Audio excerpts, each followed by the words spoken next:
এই দুইখন চিঠি পঠিয়াই দিয়াৰ পাছত আমি অপেক্ষা কৰি ৰৈ আছিলোঁ যেতিয়া আমাৰ ওপৰত তদন্ত হ'ব। অসমৰ মুখ্যমন্ত্ৰী ডাঙৰীয়াই যিহেতু আমাৰ প্ৰত্যাহ্বান গ্ৰহণ কৰিছে আৰু বিধানসভাত সকলোৰে লোকচক্ষুৰ সন্মুখত যিহেতু প্ৰত্যাহ্বান গ্ৰহণ কৰিছে, গতিকে আমি ৰৈ আছিলোঁ দুটা বিষয়ৰ কাৰণে যে এতিয়া মুখ্যমন্ত্ৰীয়ে তদন্ত ঘোষণা কৰিব, তদন্তকাৰী দল বি বৰুৱা কলেজ আৰু আমাৰ ঘৰলৈ আহিব, বি বৰুৱা কলেজত গৈ তদন্তত সঁচাকৈ নিযুক্তি কেলেংকাৰী যি হৈছে তাৰ নথি পত্ৰ বিচাৰিব আৰু আমাৰ শ্ৰীমতীও গীতাশ্ৰী তামুলীৰো মানে আপোনাৰ সাক্ষ্য গ্ৰহণ কৰিব। আৰু মই বিশেষভাৱে সাজু হৈ আছিলোঁ যে তেখেতে কৈছিলে যে চান্দমাৰী নিজৰাপাৰৰ ঘৰ, নিজৰাপাৰ শব্দটো কোৱা নাছিলে বাৰু, মইহে কৈছোঁ বাৰু, চান্দমাৰীৰ ঘৰটো কেনেকৈ কিনিলোঁ। আজি সেই একেই চান্দমাৰীটো ঘৰতে আমি সংবাদমেল আয়োজন কৰিছোঁ। আপোনালোকে নিজেও আমাৰ ঘৰটো সদায় দেখিয়ে থাকে, ইয়ালৈ আহিয়ে থাকে আপোনালোক। আৰু এই ঘৰটো মোৰ ঘৰো নহয়, মোৰ ৱাইফে ঋণ লৈ কিনা ঘৰ। আৰু মোৰ বাহিৰে অন্য কোনোবা বিধায়কে এনেকুৱা ভগা ঘৰত থাকেনে নাই আপোনালোকেও নিশ্চয় জানে। তিনিটা কোঠাৰ ঘৰত থাকেনে নাই আপোনালোকেও নিশ্চয় জানে। গতিকে আমি মুখ্যমন্ত্ৰীক প্ৰত্যাহ্বান জনাইছিলোঁ যে আমাৰ ঘৰটো, আমাৰ ঘৰ নহয় আৰু গীতাশ্ৰীৰ ঘৰ, কিন্তু একেলগতে থাকোঁ কাৰণে আমাৰ ঘৰ বুলিয়ে কৈছোঁ বাৰু দেই। আমাৰ ঘৰটো যদি অবৈধ উপায়েৰে আমি ক্ৰয় কৰিছোঁ তাৰ ওপৰতো তদন্ত হ'ব লাগে, আৰু তদন্তত যদি হয় আৰু অবৈধ বুলি প্ৰমাণ হয় তেতিয়াহ'লে আমাৰ ঘৰটো আমি চৰকাৰক বা মুখ্যমন্ত্ৰীক আমি দি দিম বুলি কৈছিলোঁ।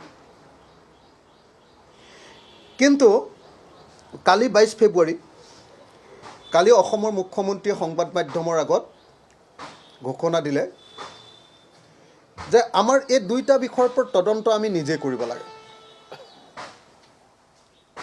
আৰু তেখেতে ক'লে যে এইটো নৈতিকতাৰ প্ৰশ্ন। ক'লে যে কোনোবাই ছ'চিয়েল মিডিয়াত লিখিছে যে আমাৰ পত্নীতকৈ বেছি নম্বৰ পোৱা মহিলা আছিলে, ছ'চিয়েল মিডিয়াৰ সেই পোষ্ট চাই আমি নিজে নিজে চাকৰিটোৰ পৰা পদত্যাগ কৰি দিব লাগে। নৈতিকতাৰ প্ৰশ্ন মানে সেইটোৱে চাগে তেখেতে বুজাব খুজিছে। আমি আকৌ খুব কনফিডেণ্ট যে মোৰ পত্নী, আচলতে মোৰ পত্নী বুলি কৈ থকাটো বৰ অপমানজনক, কাৰণ অসমৰ মানুহে বৌদ্ধিক সমাজে মোতকৈ বহুত আগতে গীতাশ্ৰী তামুলীক চিনি পায়। তেখেত নিজা ধৰণে অসমত চিনাকি থকা এগৰাকী মহিলা, আৰু সেইকাৰণে মুখ্যমন্ত্ৰীৰ এই বক্তব্যবিলাক অকল গীতাশ্ৰী তামুলীৰ প্ৰতি অপমান নহয়, এইটো সমগ্ৰ মহিলা সমাজৰ প্ৰতি অপমান আছিলে কাৰণে আমি চেলেঞ্জটো দিছিলোঁ। আৰু অসমৰ ঐতিহ্যমণ্ডিত বি বৰুৱা কলেজখনৰ প্ৰতি অপমান আছিলে, অসমৰ শিক্ষা জগতখনৰ প্ৰতি অপমান আছিলে, আৰু অসমৰ কলেজ শিক্ষকসকলৰ প্ৰতি অপমান আছিলে। সেইকাৰণে আমি এই প্ৰত্যাহ্বান জনাইছিলোঁ যে তদন্ত হওক আৰু দুধ কা দুধ পানী কা পানী ওলাই যাওক। যদি আমি কেলেংকাৰী কৰি, আমি যদি 2 নম্বৰী কৰি সঁচাকৈ যদি চাকৰিটো লৈছোঁ, তেতিয়াহ'লে নিশ্চিতভাৱে আমাৰ চাকৰিটো যাব লাগে।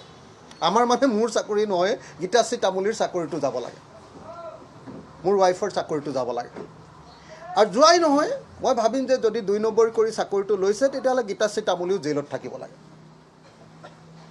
আৰু যিসকলে চাকৰিটো দিছিলে তেখেতসকলৰ ওপৰতো ব্যৱস্থা তেতিয়া।